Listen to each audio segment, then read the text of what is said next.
If you're anything like me, you had no idea what baby bottle or bottles to get for your baby or toddler. So let's talk about it. All right.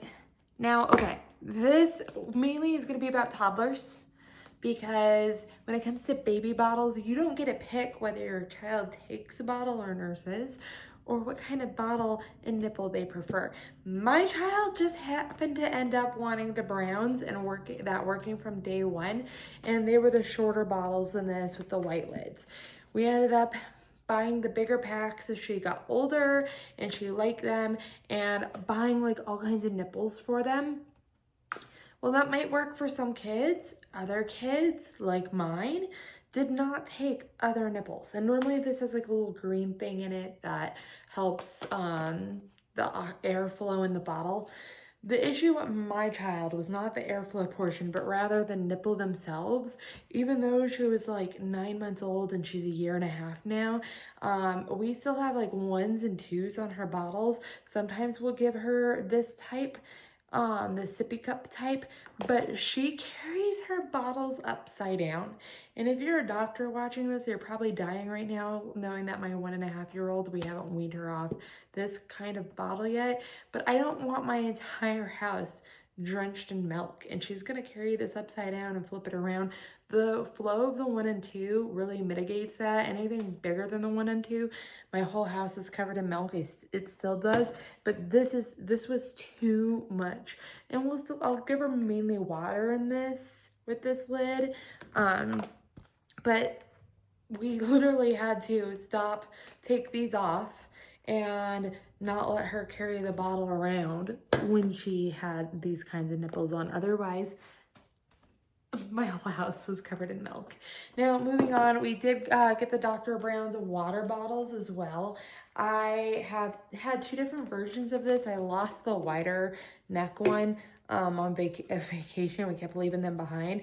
But what happens is this straw is 2 pieces, okay? So you need to make sure that this is really well connected in here, and then you push it up through here. And what I've noticed when she was younger, she really struggled with this if the straw wasn't pulled up into place properly. And sometimes after I'd like refill it, I'd have to go check and suck on it myself. Or after I close the lid and open, it would jack it up. The silicone would push back down in, and I would have to go test like this myself to see if there was that suction. Otherwise, my kid would just keep sucking on the bottle, nothing would happen, and she would throw a fit. It is nice because, you know, the little silicone weight at the bottom, no matter where your kid tilts the cup, it's gonna stay down there and they're gonna get the last of the liquid. It's just that function of the top that jacks up. So if you're gonna buy these bottles, know that the transition, even though they look similar, this functions differently and you might run into some issues. The water cup I have really loved, and juice cup, I suppose, is the 360 cup. So you fill this up. It's a 3-part cup. Here's what the lid looks like. It's 2 pieces. It's basically a valve in there, and you can see.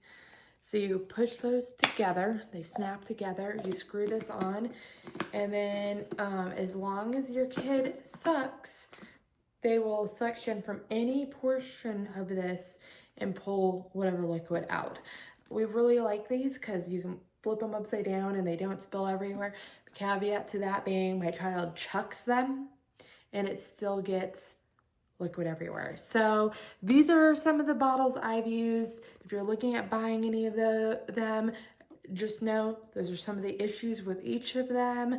Thoughts to think about ahead of time. You can go up in nipple size for this kind of bottle. This one has some suction issues, and this one is really great unless your kid's gonna throw it. That's the only time it leaks. So have fun. Let me know what products you like and if you've had any issues with any of these bottles or others.